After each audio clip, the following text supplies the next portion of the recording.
Chers camarades internautes, bonjour et bienvenue au nouveau numéro d'Academia. Ici, nous recevons des étudiants qui ont quelque chose à dire. Ils nous parlent de leurs expériences, de leurs projets d'avenir.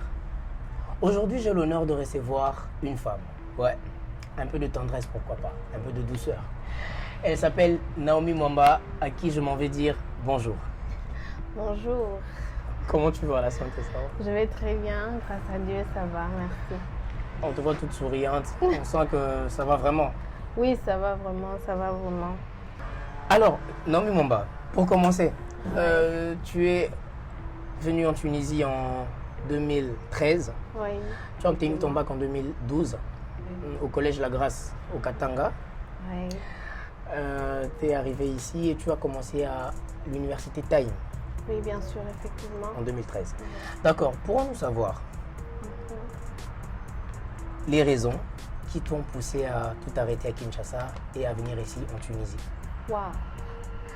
Bon, les raisons qui m'ont poussé à venir en Tunisie, c'est précisément grâce à mon jeune frère, Marco. Ouais.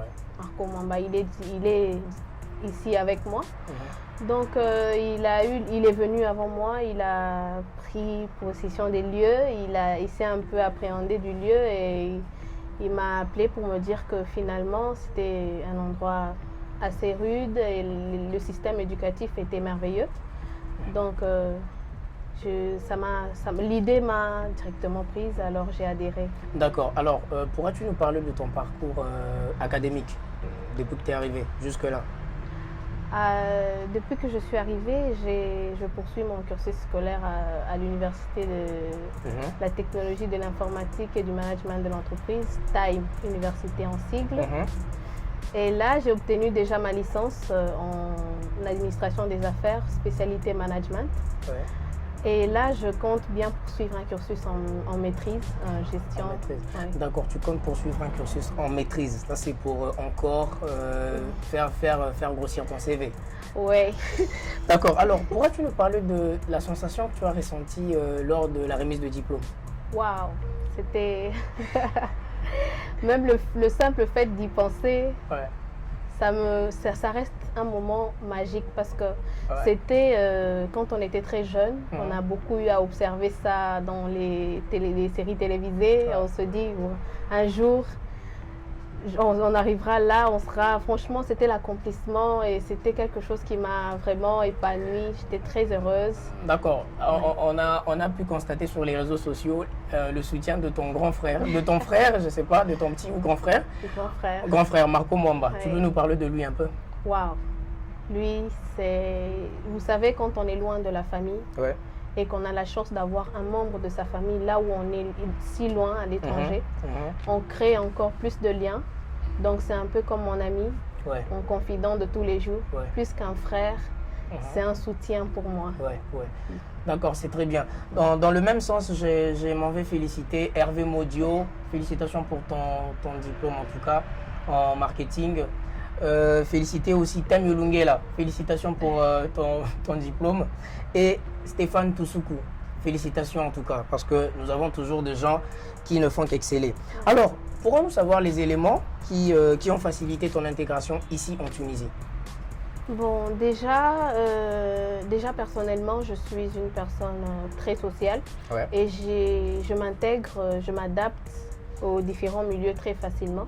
Mais ce qui a précisément facilité mon intégration en Tunisie, c'est beaucoup d'observation et surtout beaucoup de curiosité parce que j'aime bien apprendre des autres, j'aime bien approcher et surtout beaucoup apprendre. Donc beaucoup de curiosité, beaucoup d'observation, beaucoup de réserve aussi parce qu'il faut un peu de recul, voir comment les gens marchent. C'est un nouveau pays, c'est pas chez moi, c'est des nouvelles choses. Donc voir un peu comment les gens marchent.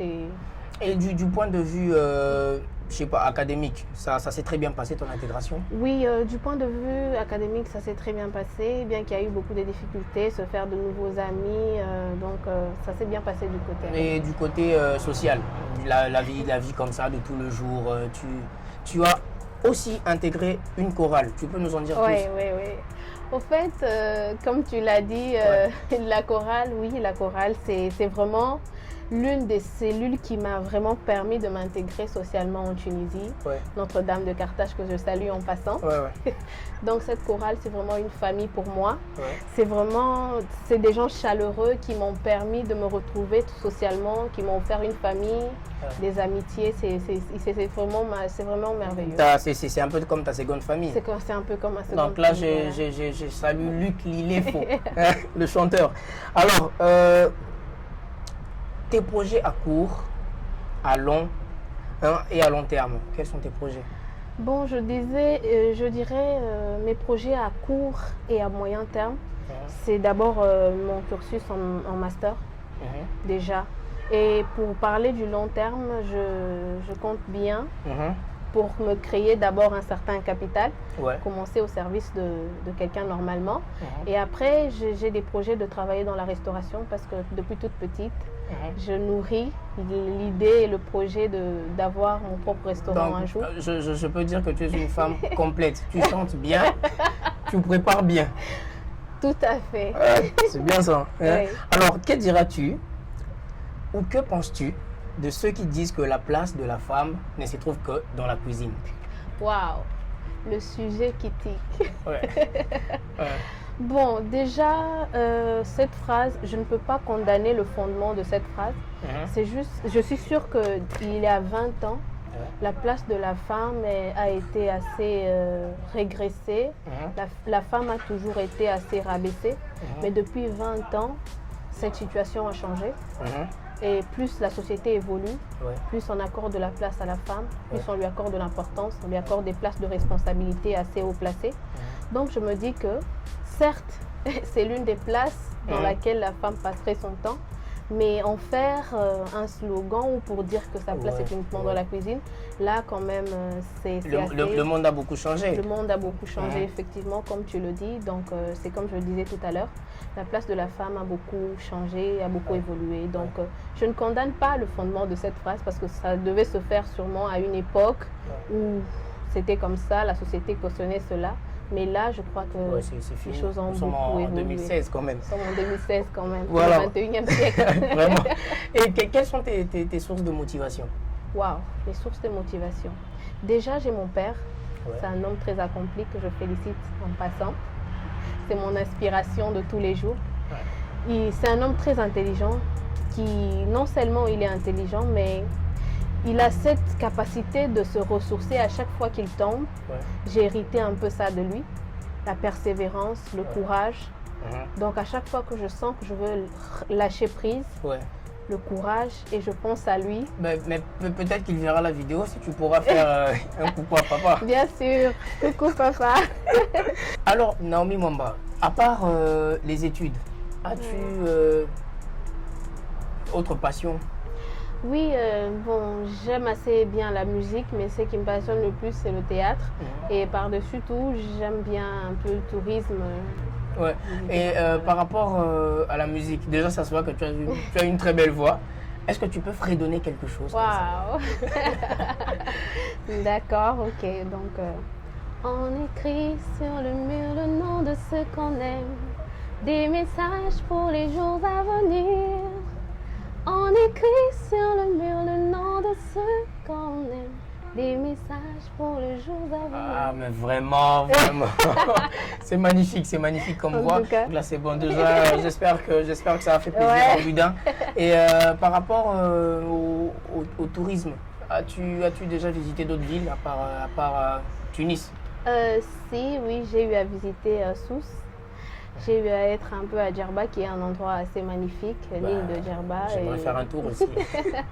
Bien sûr, je vous le conseille vraiment, il est magnifique. J'ai fait Djandouba aussi, qui est une ville assez peu connue, mais qui cache des merveilles. C'est super, je vous invite à vraiment visiter. D'accord. Et par rapport, tu as dit que tu aimais le théâtre aussi. Oui. Voilà. Qu'est-ce que tu fais en réalité? Généralement, j'essaye d'écrire. Puisque je dis j'essaie, j'emploie le mot j'essaye parce que je ne suis pas assez calée ni fait des études pour. Donc, j'essaye de faire un peu des scénarios et quelques scripts. Déjà, j'ai un script sur lequel je travaille présentement, Calébas de la naissance. Donc, c'est un script vraiment magnifique Alors, nous espérons que ça va accrocher, nous espérons que ça va aller de l'avant et nous espérons aussi que tu arriveras toujours à concilier études et passion, tout ce qui te passionne. Hein. Surtout. Parce que le but premier ici, c'est quand même les études déjà pour commencer. Surtout ça. D'accord. As-tu quelque chose à rajouter par rapport à tout ce qui vient de se dire là? Bon, pour ajouter quelque chose, ce que je dirais, c'est que la vie à l'étranger n'est pas facile.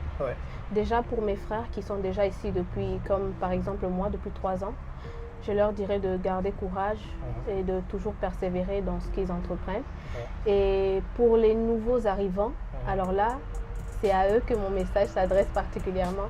Donc d'observer vraiment le milieu et d'essayer d'appréhender le milieu tout doucement et beaucoup de recul surtout, de prudence parce que c'est un nouveau milieu.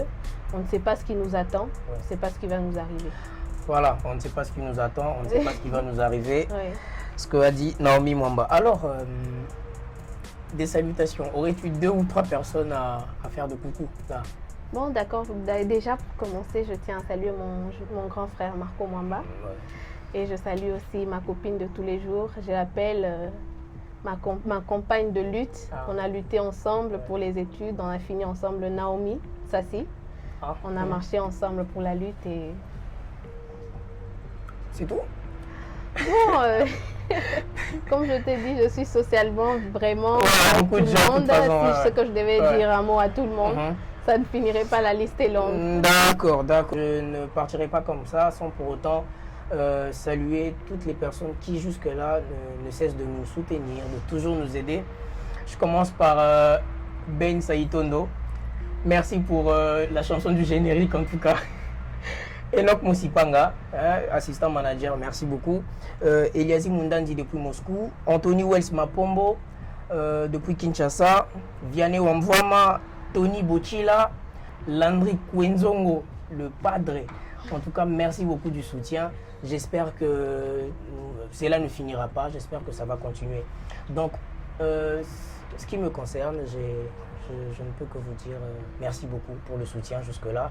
Notre page Facebook évolue beaucoup. Nous avons déjà atteint à moins d'un mois plus de 1000 clics. C'est vraiment énorme. Et nous espérons que vous partagerez toujours la vidéo et que l'aventure va continuer. Merci beaucoup ma soeur. J'espère que ce n'est pas la dernière fois. Non. Merci à Hermès Massamba, le pro. Merci beaucoup pour la réalisation et on se dit à plus tard. Bye bye. Academia vous informe sur la vie des étudiants.